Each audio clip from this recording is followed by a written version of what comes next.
마태복음 6장 1절에서 6절 말씀과 16절에서 18절 말씀을 봉독하겠습니다. 사람에게 보이려고 그들 앞에서 너희 의를 행치 않도록 주의하라.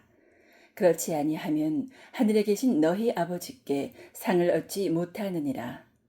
그러므로 구제할 때에 외식하는 자가 사람에게 영광을 얻으려고 회당과 거리에서 하는 것 같이 너희 앞에 나팔을 불지 말라. 진실로 너희에게 이르노니 저희는 자기 상을 이미 받았느니라. 너는 구제할 때에 오른손이 하는 것을 왼손이 모르게 하여 내 구제함이 은밀하게 하라. 은밀한 중에 보시는 너희 아버지가 갚으시리라. 또 너희가 기도할 때에 외식하는 자와 같이 되지 말라. 저희는 사람에게 보이려고 회당과 큰 거리 어귀에 서서 기도하기를 좋아하느니라. 내가 진실로 너희에게 이르노니 저희는 자기 상을 이미 받았느니라. 너는 기도할 때에 내 골방에 들어가 문을 닫고 은밀한 중에 계신 내 아버지께 기도하라. 은밀한 중에 보시는 내 아버지께서 갚으시리라. 금식할 때에 너희는 외식하는 자들과 같이 슬픈 기색을 내지 말라. 저희는 금식하는 것을 사람에게 보이려고 얼굴을 흉하게 하느니라. 내가 진실로 너희에게 이르노니 저희는 자기 상을 이미 받았느니라. 너는 금식할 때에 머리에 기름을 바르고 얼굴을 씻으라. 이는 금식하는 자로 사람에게 보이지 않고 오직 은밀한 중에 계신 내 아버지께 보이게 하려 함이라. 은밀한 중에 보시는 내 아버지께서 갚으시리라. 은밀한 중에 보시는 아버지, 이러한 제목으로 말씀을 드리겠습니다. SNS 서비스나 또 유튜브 서비스를 이용을 하다 보면요, 좋아요와 구독 이런 말을 자주 듣습니다. 영상 끝날 때 좋아요 부탁드릴게요. 좋아요와 구독은 사랑입니다 하잖아요. 좋아요는 SNS나 유튜브나 이런 서비스에서 어떤 사람이 올린 게시글, 사진, 영상 이런 게 마음에 든다라고 표현을 하는 겁니다. 긍정적으로 반응을 하는 거예요. 그게 좋아요입니다. 그리고 이 사람이 올리는 그런 내용을 앞으로도 계속 받아봐야겠다, 이렇게 의사 표현하는 게 이제 구독, 팔로우가 되는 겁니다. 그런데 여러분, 오늘날에 우리들이요, 이러한 서비스들이 너무나도 익숙해지고 우리의 삶의 많은 부분을 차지하기 때문에 좋아요, 구독, 팔로우 이런 간단한 버튼 하나로 그 내용을 올린 사람의 가치와 또 영향력이 평가되는 그런 시대를 살게 됐습니다. 스마트폰을 켜면은요, 누군가는 자신이 맛있게 먹은 음식을 소개를 합니다. 누군가는 좋은 여행지에 갔다고 그곳에서의 또 아름다운 광경을 올리지요. 또 누군가는 잘 단련된 몸을 자랑스럽게 올리고요. 어떤 이들은 또 화려한 패션 감각을 뽐내기도 합니다. 그런 내용들을 올린 분들이 기대하는 것은 사람들이 대단하다 하고 감탄하고 끝나는 게 아니에요. 감탄을 했으면 좋아요를 눌러주길 바란단 말이에요. 그래야지 더 많은 사람들한테 노출이 돼가지고 조회수가 올라가거든요. 그래서 결국 구독자 수도 올라가고, 그것이 이제 더 큰 영향력을 발휘하게 하는 겁니다. 이렇게 해서 많은 사람들한테 영향력을 발휘하는 사람을 인플루언서라고 부릅니다. 그래서 세상 사람들이 그런 인플루언서에게 부러움의 시선을 보내지요. 이런 분들은요, 또 광고 수입도 많이 받아요. 그래가지고 경제적으로도 이런 영향력 말미암아 경제적으로도 큰 이득을 얻기 때문에 많은 사람들이 부러워해요. 그래서 많은 이들이 자신이 뭘 먹고 어디를 가며 무엇을 만나는지를 끊임없이 업로드를 합니다. 그러면서 다른 이들에게 알려주는 거예요. 그래서 점점 영향력이 확대되기를 바라는 것이지요. 그래서 보이지 않는 수많은 관객들 앞에서 자신의 삶을 연출을 하는 겁니다. 보여주고 싶은 부분을 보여주는 거예요. 사람들이 거기에 보인 반응에 따라서 기쁨과 슬픔의 감정을 왔다 갔다 하지요. 오르락내리락 합니다. 그런데 여러분, 참 놀라운 사실이 있어요. 이러한 현상, 그러니까 사람들이 나에게 보인 반응, 그것으로 인해서 기쁨과 슬픔이 왔다 갔다 하는, 그래서 많은 이들에게 어찌 보면 연출된 삶의 모습을 보이고자 하는 이런 현상이요. 오늘날 이 정보통신 기술이 고도로 발달된 오늘날에 와서 비로소 시작된 게 아니었다는 거예요. 2000여 년 전에도 예수님께서 이 땅에서 활동하실 그 당시에도 이것과 유사한 그런 일들이 있었습니다. 당시 유대 사회에서 경건하다고 여겨지던 사람들은 구제를 할 때에, 그러니까 어려운 이웃을 도와주는 그런 배품 활동을 할 때에 회당 앞에서, 그러니까 예배드리는 곳 앞에서 나팔을 불었어요. 나팔을 불면서 광고를 한 겁니다. 사람들의 이목을 집중시킨 거예요. 나 지금 구제 활동한다. 나팔을 부른 거예요. 그리고 기도를 할 때에도요, 많은 사람들이 지나다니는 큰 거리 어귀에 서서 기도를 했어요. 유대인들의 공식적인 기도 시간이 정해져 있는 시간이 있단 말입니다. 오전 9시, 낮 12시, 오후 3시. 그 시간이 되면은 사람들이 성전에 모여서 기도를 하거나 성전에 못 갔으면은 길거리에서도 기도를 하는데 조용히 하나님께 기도를 하는 그런 시간이 그게 아니라 이 사람은요, 그 기도 시간 되기를 기다렸다가 큰 길 나가가지고 손을 올려들고서는 큰 거리 어귀에 서가지고 큰 목소리로 기도를 하는 거예요. 자기가 준비해왔던 아주 유창한 기도문으로 기도를 하는 겁니다. 그러면 주변 사람들이 저분이 랍비인가 보지? 훌륭한 분이네. 아주 그냥 기도 문구가 화려하다. 대단한 분이네. 그런 칭송을 받고자 하는 거예요. 금식을 할 때에도요, 의도적으로 얼굴을 초췌하게 만들어서 사람들의 관심을 받고자 했습니다. 동정을 얻고자 했어요. 이들은 수많은 사람들을 자신들의 관객으로 삼고서 신앙이라는 무대를 화려하게 연출을 했던 겁니다. 그렇지만 예수께서는 이들에게 뭐라고 하셨느냐? 외식을 하는 것이다. 외식한다니까 뭐 밖에서 음식 사 먹는 그런 외식이 아니고요. 위선적이다 하는 거예요. 가면을 쓴 연기를 한 거다. 이렇게 꾸짖으신 겁니다. 그런 예수께서 오늘날의 우리들에게도 동일하게 묻고 계십니다.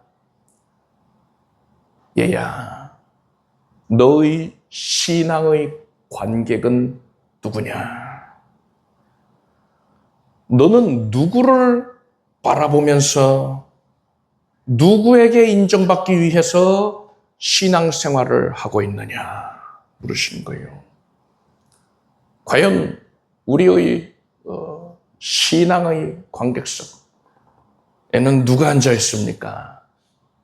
사람들이 가득히 앉아 있습니까? 아니면 하나님께서 앉아 계십니까? 그것을 우리가 생각해 봐야 돼요. 당시의 경건한 유대인들은 구제와 기도와 금식을 신앙생활의 핵심으로 여겼습니다.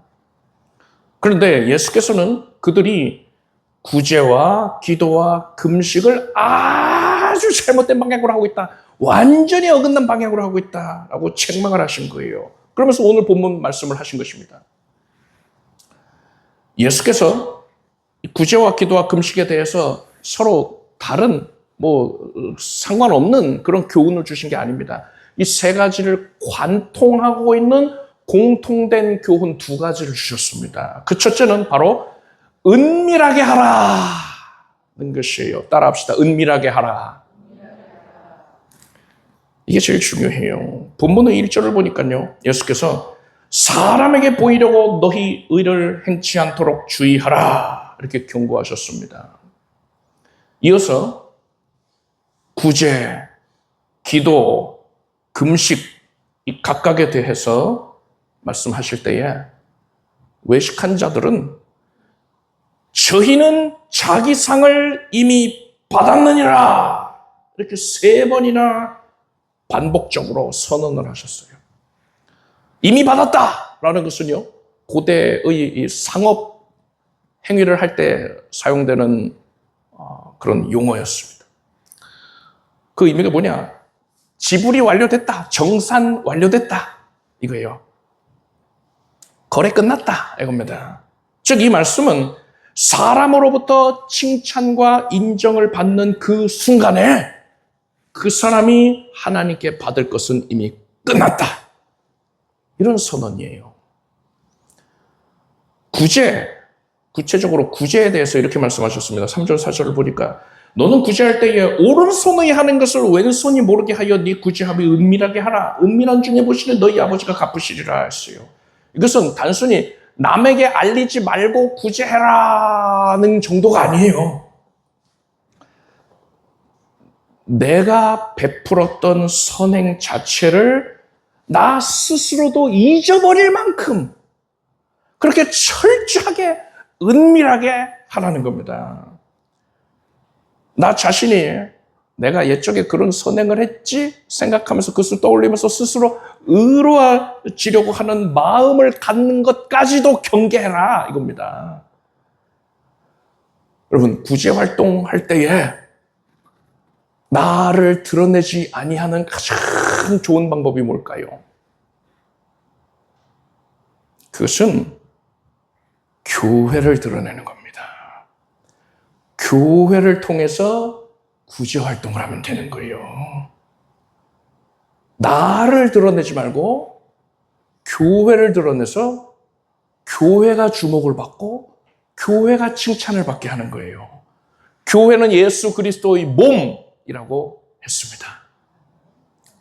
그래서 교회가 칭찬을 받는 것은요, 예수 그리스도께서 영광을 받으시는 겁니다. 나를 드러내지 않고 가리고 적극적으로 가리고 오직 하나님께만 영광을 돌리는 모습인 거예요. 그래서 여러분은 구제 활동을 할 때 교회를 통해서 하시길 바랍니다.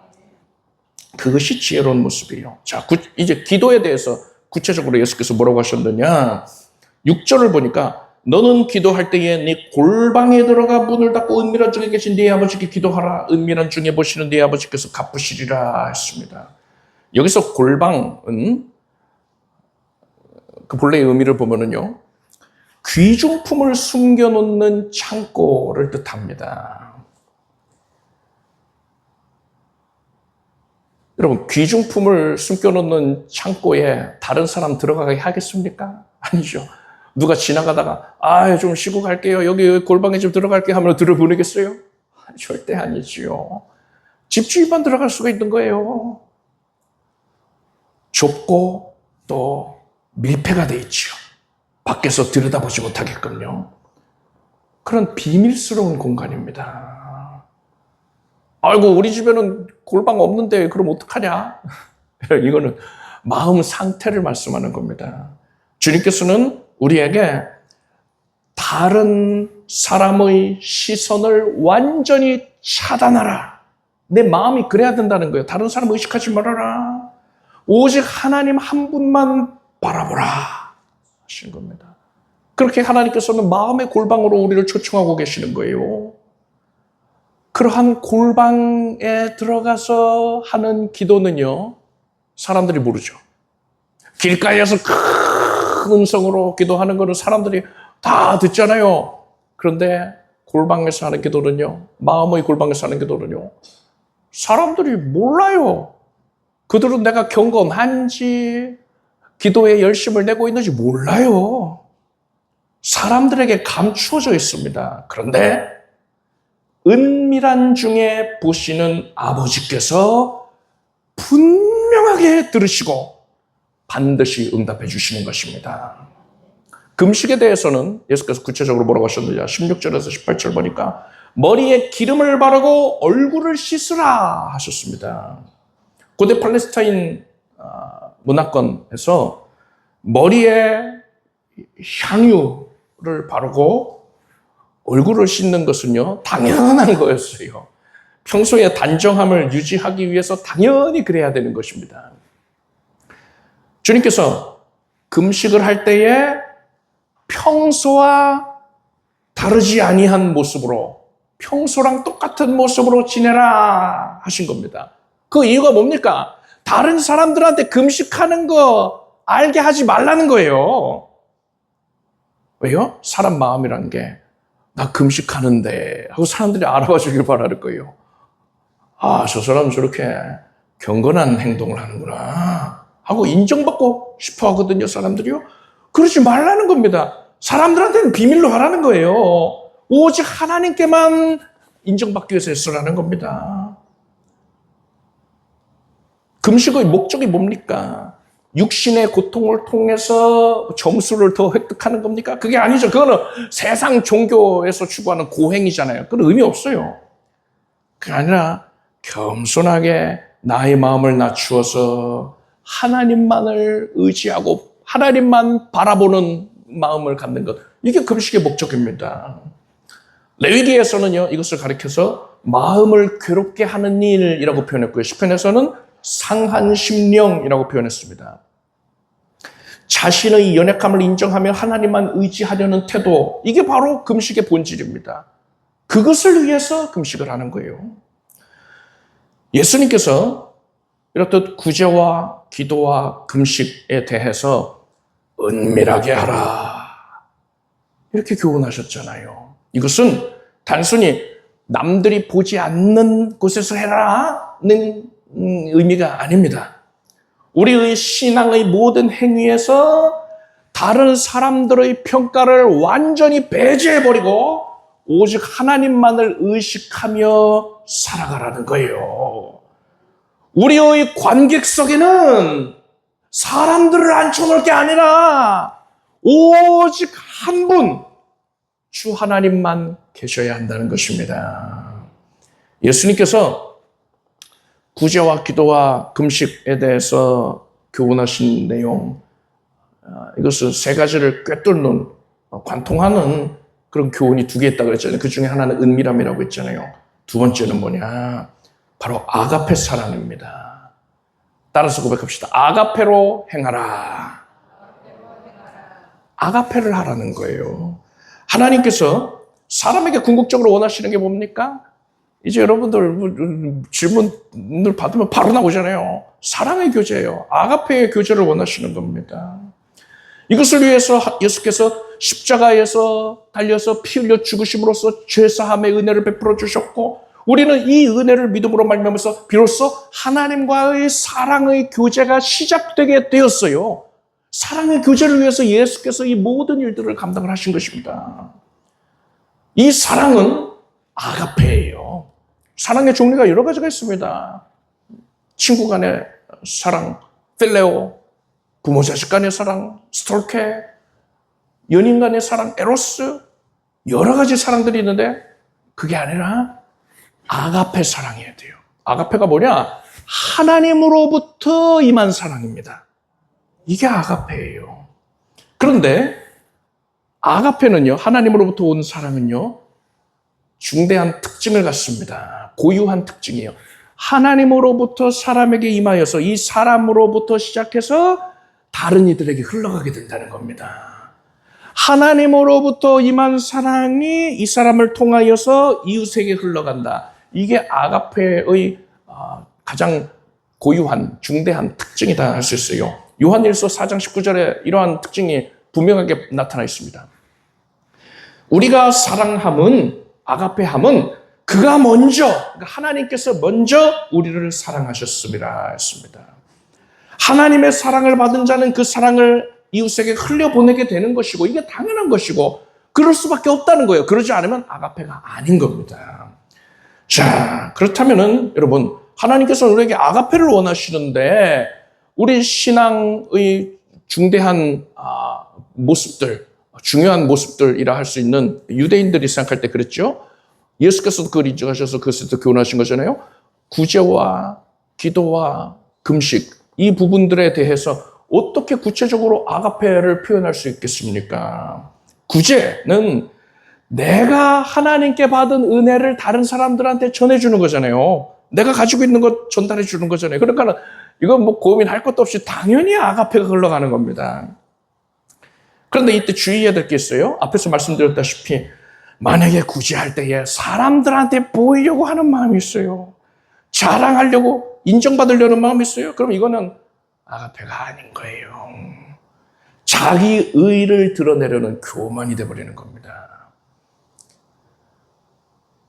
아가페를 행해야 될 것인데 아가페가 아닌 게 되어버린단 말입니다. 기도도 마찬가지입니다. 여러분, 기도는요, 내가 하나님께 나의 사랑을 표현하는 수단이 됩니다. 그래서 하나님께 아가페를 받은 자는 하나님을 아가페하게 되고 그 사랑이 이웃에게 전달이 될지인데, 그래서 하나님께 아가페를 표현하는 아주 중요한 수단이 바로 기도인 것이고, 내가 다른 이들을 위해서 기도하면은요, 하나님께 받은 아가페를 그들에게 전달해 주는 거예요. 자, 그런데 이러한 기도가 나의 경건함을 과시하기 위한 그런 수단이 되어버리면은요, 이거는 하나님을 향한 사랑이 되는 게 아니라 자기 자신을 향한 사랑이 되는 겁니다. 자기를 드러내려고 하는 그 마귀의 성품 아닙니까? 그 스토리상 아가페가 아닌 게 된 거예요. 금식은 어떨까요? 금식을 통해서 내가 상한 심령을 갖게 된다고 하지 않았습니까? 하나님 앞에서 나의 교만을 내어버리고 마음을 낮추 겸손한 심령이 되는 거예요. 그런데 여러분, 잠언 말씀에 진실로 그는 거만한 자를 비웃으시며 겸손한 자에게 은혜를 베푸시나니라고 했습니다. 하나님의 은혜는요, 높은 하늘 보좌에서 흘러내려서 낮은 곳으로 임합니다. 그런데 하나님의 은혜가 한량없이 부어지고 있는데 내가 이전보다 더 낮아진 심령을 가지고 있으면요, 그렇게 상한 심령을 가지고 있으면요, 하나님의 은혜를 더 풍성히 누릴 수가 있게 되는 거예요. 이렇게 하나님께로부터 풍성한 아가페가 임하게 됩니다. 금식을 통해서 그것을 이룬다는 것이죠. 그런데 이렇게 금식하는 자가 상한 심령으로 말미암아, 그 겸손한 심령으로 말미암아서 하나님의 아가페를 풍성히 부음받게 되면은 이제 어떻게 해야 될까요? 이게 아가페가 돼야 되잖아요. 아가페이기 때문에 보여야 할 태도가 뭡니까? 이웃에게 전해줘야 되는 겁니다. 하나님께 받은 은혜를요. 그래서 하나님께서는요, 이사야 58장에서 금식에 대해서 이렇게 말씀하고 있습니다. 나의 기뻐하는 금식은 흉악의 결박을 풀어주며 멍에의 줄을 끌어주며 압제당하는 자를 자유케 하며 모든 멍에를 꺾는 것이 아니겠느냐. 또 줄인 자에게 내 식물을 나눠주며 유리하는 빈민을 내 집에 들이며 벗은 자를 보면 입히며 또 내 굴욕을 피하여 스스로 숨지 아니하는 것이 아니겠느냐 하셨어요. 참된 금식은 하나님께 받은 아가페를 이웃에게 전하여 주는 데까지 나아가야 한다는 것입니다.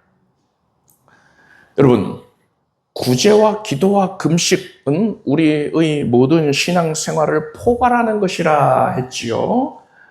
그 행위 자체, 각각 하나 자체가 너무나 중대해서가 아니라 하나님, 예수께서 그 세 가지를 다 아울러 말씀하신 것은 우리 신앙생활 전반을 다 포괄해서 말씀을 하신 것이다. 이해하면 되는 거예요. 우리 신앙생활 전반에 걸쳐서 그것을 관통하는 두 가지 중대한 교훈을 주셨죠. 중대한 원칙을 주셨지요. 그것이 무엇입니까? 첫째는 은밀하게 하라는 것이었고요. 두 번째는 아가페 사랑으로 하라는 것이었습니다. 예수께서는 우리가 이것을 준수할 때에 이러한 복을 받을 것이다 라고 말씀하셨는데 무려 3차례에 걸쳐서 동일하게 반복적으로 말씀하셨습니다. 마태복음 6장 4절과 6절과 18절에서 뭐라고 하셨느냐? 은밀한 중에 보시는 네 아버지께서 갚으시리라 하셨어요. 은밀하게 사랑으로 행하면 은밀한 중에 보시는 아버지께서 갚으신다. 그런데 이 말씀의 원어를 보면은요, 네 아버지가 갚으시리라 이 부분이요, 더 구체적으로 뭐라고 내용이 되어 있느냐? 너희 아버지가 공개적으로 갚으시리라 그 되어 있어요. 여러분, 은밀하게 행했더니 공개적으로 갚으신다는 겁니다. 이게 얼마나 역설적입니까? 우리가 신앙생활 전반에 사람에게 인정받는 게 아니라 오직 하나님만을 주목하며 행할 때에 우리의 행한 바가 세상에서는 잊혀지겠지요. 숨겨지겠지요. 우리가 은밀하게 하면 할수록 그렇게 될 겁니다. 그런데 그러면 그럴수록 하늘나라에서는 우리의 행한 바가 더욱더 크게 드러나게 된다는 겁니다. 그리고 그 반대도 정확하게 적용이 됩니다. 세상에서 자기 선행을, 자신의 경건함, 거룩함, 능력 있음, 이것을 자랑하면 할수록 사람들이 알아주겠죠. 저분 대단해. 박수 치겠지요. 많은 사람들에게 기억이 되겠지요. 그런데 그러면 그럴수록 하나님 나라에서는 그만큼 빨리 잊혀져 버린다는 거예요.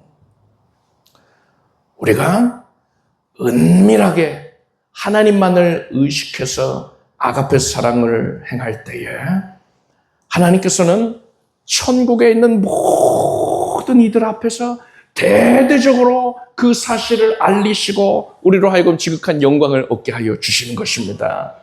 여러분, 이 세상에서 사람들한테 잠깐 칭찬받고 인정받는 게 좋겠습니까? 아니면 천국에서 하나님 앞에서, 그리고 모든 성도들 앞에서, 천군 천사 앞에서 크고 영원한 영광을 받는 게 더 좋겠습니까?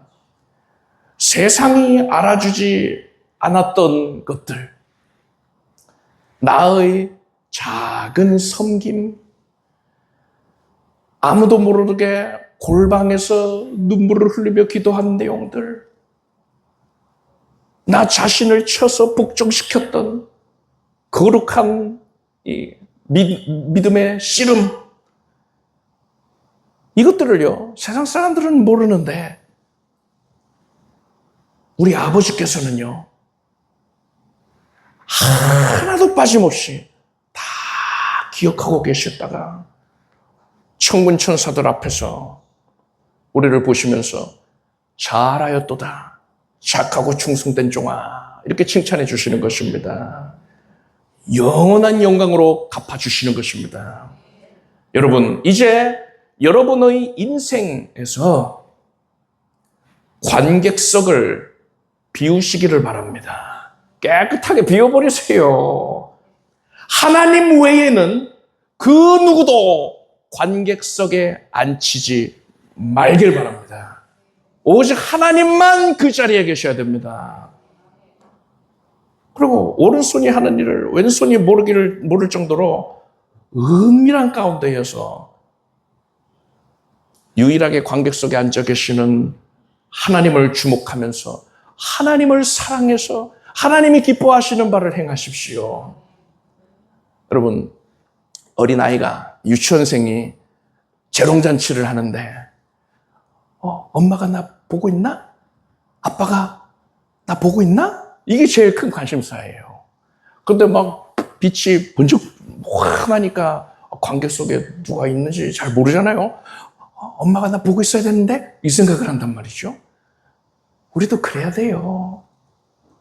우리 인생이라는 무대에서, 우리 신앙이라는 무대에서 관객석에 내 아버지가 와 계시잖아요. 나를 가장 사랑하신 나의 하나님, 나의 아버지가 와 계시잖아요.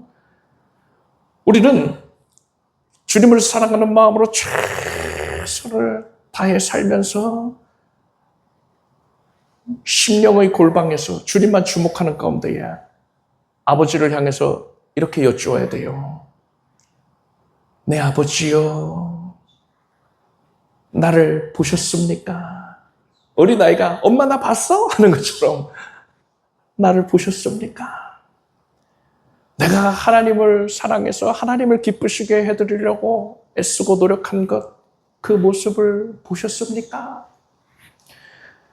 하나님께서 기쁘게 받으셨기를 원합니다. 이렇게 항상 고백해야 돼요. 다른 사람들 필요 없어요. 나의 유일한 관객이신 나의 아버지만을 주목해야 됩니다. 그분께 항상 인정받기 위해서, 그분을 기쁘시게 해드리기 위해서 집중하십시오. 은밀하게 아가페 사랑으로 행함으로써 하나님을 기쁘시게 해드리고 하나님께 인정받고 천국에서 큰 영광을 누리는 여러분들께 축복합니다. 기도하겠습니다. 하나님, 사랑합니다.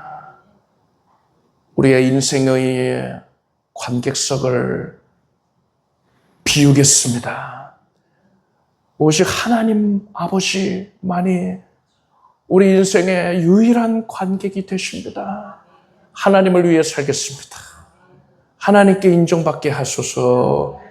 오직 하나님께서 나를 어떻게 보실까 생각하며 최선을 다해 주님을 사랑하는 삶을 살게 하소서. 하나님께 인정받게 하시고 하나님을 기쁘시게 해드리고 큰 상을 받게 하여 주시옵소서. 예수님의 이름으로 기도드리옵나이다. 아멘. 모두 자리에서 일어나시기 바랍니다. 가슴에 손 얹고 아픈 곳에 손 얹고 믿음으로 기도하겠습니다. 예수 그리스도 나의 하나님, 하나님께서 주 믿는 자를 위하여서 구원의 큰 중을 베푸시고 오늘날 그 믿음을 주의 자녀들이 고백하게 해주신 것을 감사드립니다. 하나님의 은혜는 한량 없습니다. 그 은혜의 풍성함을 깨달아 알고 우리가 기뻐하고 감사하며 이 예배를 올렸으니 하나님께서 아름답게 여기시고 거두어 주옵시며 이 예배에 함께하는 주의 모든 백성들이 하늘에 속한 시원한 복을 누리고 땅에 기름진 것들로 풍족히 체험받게 해주시옵소서. 마음의 이 연약함이 치유될지어다. 오래된 상처가, 저주의 찌꺼러기가, 두려움, 공황증이, 우울증이 깨끗이 사라질지어다. 예수 이름으로 명령하나니 육신의 연약함은 고침을 받을지어다. 예수 그리스도의 거룩한 손길이 닿았으니 머리에서 발끝까지 정결케 될 것이고 사망의 세력은 흔적도 없이 사라질지어다. 염증이 사라지고 통증이 사라지고 종양과 혹과 무록이 다 사라질 것이며 암세포도 사라질지어다. 하나님께서 온몸의 신경들을 온전케 하시고 예수 이름으로 뼈마디 관절 골수가 나음받게 주셨습니다. 오장육부가 강건해졌습니다. 피부가 정결케 되었습니다. 나의 하나님과 함께하며 하나님께서 내려주신 은혜를 사모하며 살아가는 기쁨이 큽니다. 주의 백성들의 삶의 현장 가운데 늘 드러나 주셔서 기적을 베풀어 주시옵소서. 마귀가 세워두었던 진이 다 파여질 것이며 주의 백성들이 지나온 모든 걸음걸음에서 샘이 터져 나오게 해주시옵소서. 하나님의 은혜의 역사를 세상 모든 이들이 알고 하나님의 살아계심을 알게 하소서. 주께로 나오는 귀한 계기가 되게 하여 주시옵소서. 그들을 주께로 이끌게 하소서. 이를 위하여 간증할 제목이 차고 넘치게 채워 주시옵소서. 온 가족들이 예수 잘 믿을 것이며 예수 그리스도 안에만 거할 것이고 예수 안에서 소원하는 모든 제목이 넉넉하게 응답을 받을지어다. 물질로 어려움 겪지 않게 해주시고 넉넉히 해주셔서 우리 교회의 거룩한 선교 사역에 충실히 임하게 하여 주시옵소서. 예수님의 이름으로 기도드립나이다. 믿은 대로 될지어다. 하나님께 박수 한번 올리겠습니다. 자리에 앉으십시오.